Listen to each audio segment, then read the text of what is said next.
I knew I was in trouble the second I watched the grainy night vision video, 2:07 a.m. A silver bob haircut, a clipboard, and a small metal key clicking my back gate open like it belonged to her. She stepped into my yard like it was a showroom floor, swept a flashlight across my flowers, then raised a rubber mallet and cracked my pollinator garden sign clean in half. By breakfast, I had a $1,500 violation in my inbox with photos taken inside my yard, timestamp and all. My name's Ethan. I moved to Maple Ridge because it was quiet, because my job is loud lines of code and pinging alerts and sprint deadlines, and I wanted the kind of street where you hear sprinklers at 5 a.m. and lawnmowers at 8. I put in a little native garden out front, milkweed desert marigold, a bee hotel the size of a toaster. I replaced the ugly tin mailbox with a simple oak one I stained on a Saturday, the stain smell lingering on my hands for days. Maple Ridge was neat, almost too neat, like a picture on a realtor's calendar. Same house colors, same mailboxes, same no parking sign stenciled on the curb every 15 feet. The HOA loves uniformity here. They love it so hard, it feels like worship. I met Linda on my 3rd week. She has that practiced HOA smile, thin, polite, not a smile at all. She tapped her clipboard against her palm while staring at my driveway. "Your bumper is 6 inches from the curb," she said, like a surgeon announcing a tumor. 4 inches is the standard in Maple Ridge. "Got it," I said, sliding behind the wheel immediately. "I'll fix it." She didn't move. "It's the future, please internalize our standards. That are sat in my mouth all day. Our standards. Like the air here belonged to her. Then, the mailbox. I matched the oak beige everyone uses, or so I thought. I even printed the color guide from the HOA site, Maple Beige number 42. A week later, I got a letter mailbox, not in conformity wood grain, too prominent. I stood on my porch, holding that letter, staring at a line of beige mailboxes, mine, indistinguishable from the rest, and understood the problem wasn't the mailbox. The problem was me. Or, more specifically, me not asking permission in the right tone at the right time on the right form handed to the right person. I kept my head down, paid dues, tried to smile when I saw Linda on her early morning patrols. When I proposed the pollinator garden small, tidy, clearly within the no approval needed section of the bylaws, I sent an email with a polite cover note and a PDF. 3 weeks of silence. Then a 2-line denial. Not in keeping with the community's aesthetic. Please remove. No citation. No suggestion. No signature, just bored. My neighbor Mark, retired firefighter eyes like someone who's seen enough, leaned on my fence that night. "She hates anything that breaks the template," he said. "You know what I mean." "I read the covenants," I said. "Section 4C says if it's under 18 inches tall and doesn't obstruct sight lines, it's allowed." "Then it's allowed," he said, like it was that simple, and for a moment I believed him. So I did what the rules said I could do. I set the little sign 8 by 10 inches, not a millimeter more. I swapped out a patch of water-guzzling grass for river rock well within the square footage limit. I took pictures, saved receipts, sent one more email for documentation. Then I slept like someone who'd done everything right. At 2:07 a.m., my doorbell camera woke me with a brittle chime. I watched the live feed with that confused, half-asleep panic you get when you hear glass somewhere in your house. Linda was in my yard. Not peering from the sidewalk, inside the gate. She had a flashlight in one hand and the mallet in the other, the mallet coming down on my sign with a dull, stomach-sick thud. Then she took photos. My photos, the ones that arrived with the violation letter 8 hours later. I wrote to the board before I had coffee. Please explain why the HOA president entered my property at 2:07 a.m.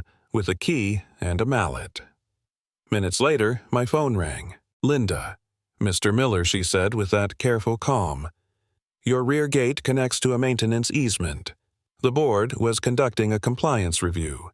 You'll see the documentation in your email." "A compliance review at 2 in the morning," I said. With a mallet. "That tone isn't helpful," she said. "If you want to live peacefully here, don't make this adversarial." The call clicked off. I stood in my kitchen, fingers cold, watching the email populate $1,500 for unauthorized landscaping, plus $250 for an improper sign, $100 for improper vehicle alignment they'd tacked on the bumper thing again for good measure. It felt surgical, like someone had gone in with a scalpel and carved out every spot on my life that wasn't stamped Maple Beige number 42. There was a community meeting that evening. I showed up early, my folder tucked under my arm. Linda sat dead center at a long table flanked by two board members who looked like they'd been promised a quiet retirement and got conscription instead. "We need to send a message," she announced to the room before I even sat down. "Non-compliance lowers property values." She said my name full loud, and a few people turned to look. One woman shook her head, pitying the way you look at someone who chose a bad seat on a roller coaster. I raised my hand. "Can we talk about you entering my yard?" "Public comment comes at the end," Linda said, already moving to the next agenda item, the approved shade of holiday lights. I left with a headache and a small, hard seed of anger lodged behind my breastbone. At home, I reviewed the bylaws. Section 7B, exterior inspections must be visually observable from the public right-of-way during reasonable hours. No language about a master key. No language about night. No language about mallets. I read it 3 times, then a fourth marking it up with a yellow highlighter like I was studying for an exam I couldn't afford to fail. The fines kept coming.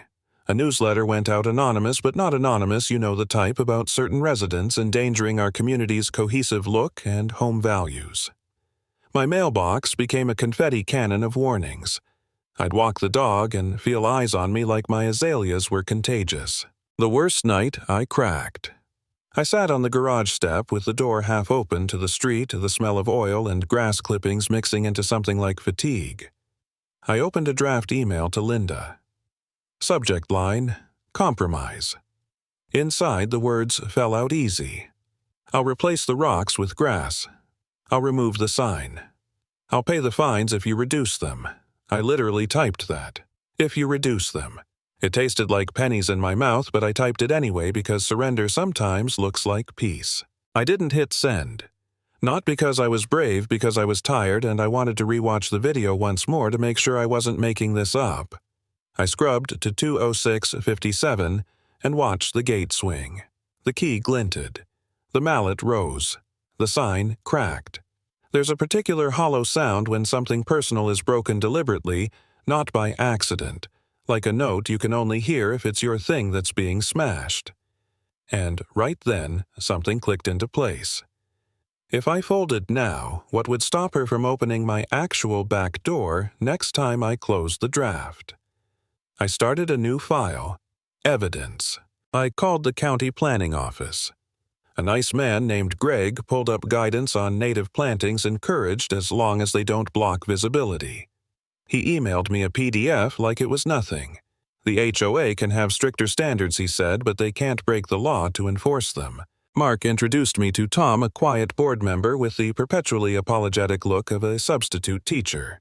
We met at the coffee shop 2 blocks over the one outside the HOA's jurisdiction, which felt silly to worry about, and yet, Tom slid his phone across the table to me.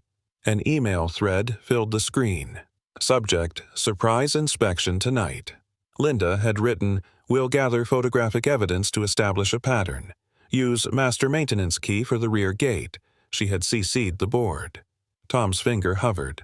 "I didn't reply," he said. "But I didn't stop it either. That's on me." "That email," I said, "is going to change everything." I printed stills from the video. I highlighted Section 7B. I added Greg's county guidance.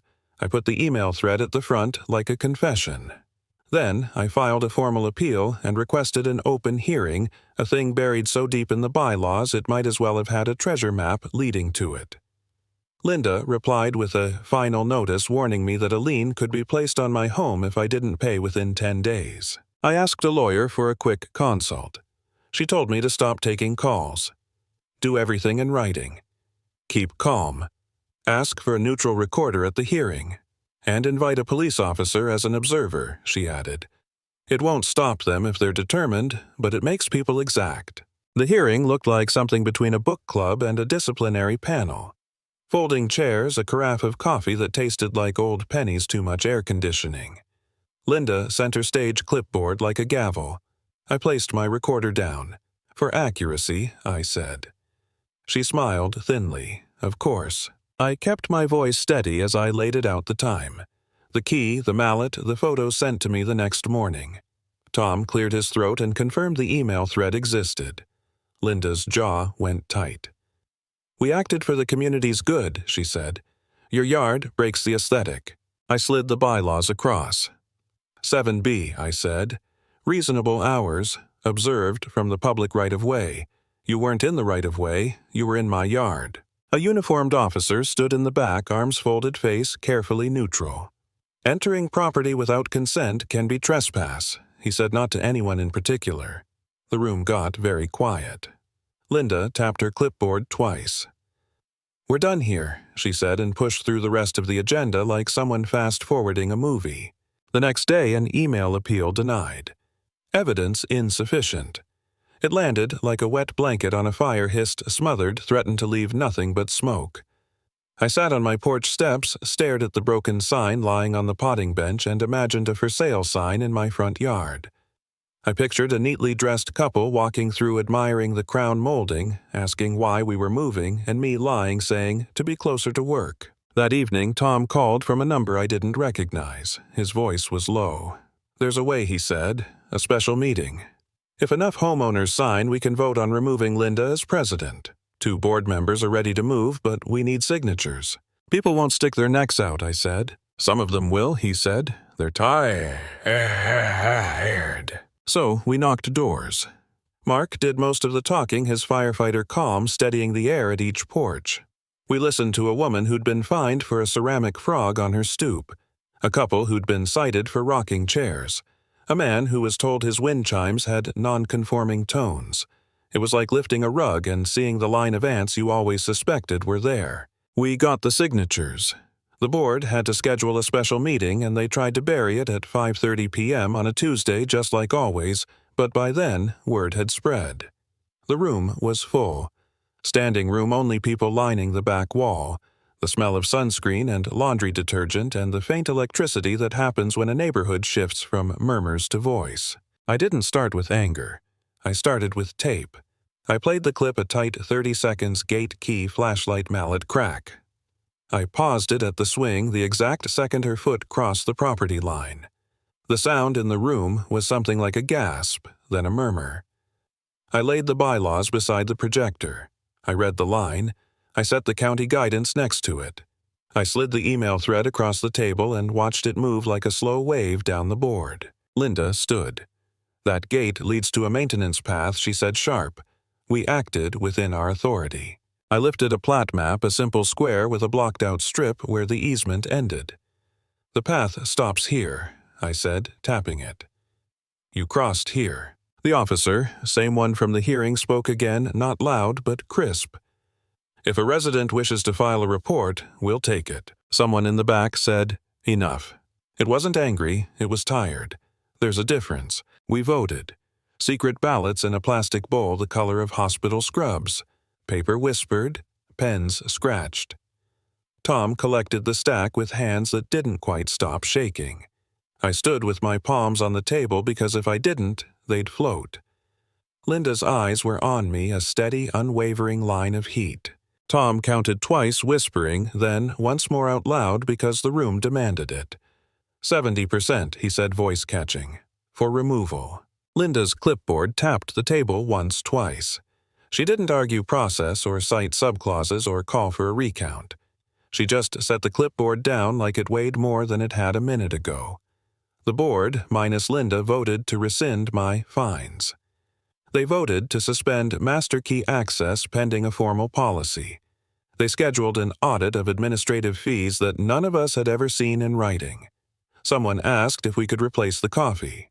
Everyone laughed a little in that odd, relieved way people laugh when they've remembered they can. Linda walked out without looking at anyone. The silver bob steadied the door, closing behind her with the soft sound of something ending correctly. I didn't cheer. No one did. The room just exhaled. I drove home with the window down. The street smelled like cut grass and someone's overwatered roses. I turned into my driveway and paused, watching the edge of my yard where the little sign had stood. The broken halves lay side by side on the potting bench, a neat fracture. I picked them up, held them together with my thumbs like you do with a favorite plate you don't quite have the heart to throw away. And for the first time since moving here, I felt the property line exist real, not just in ink. Mark leaned over the fence. "You won," he said. "I didn't want to win," I said, pressing the halves together.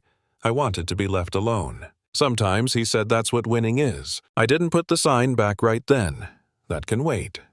What mattered was the silence, a different kind than the old quiet, the kind you earn, the kind you don't have to ask permission to keep. I stood in my yard under my porch light with my dog bumping my calf like, "Hey, let's go inside," and thought about the moment I almost hit send on a surrender email. I smiled, not gloating, just grateful because I didn't. Stand your ground kindly but firmly, or someone else will stand on it for you.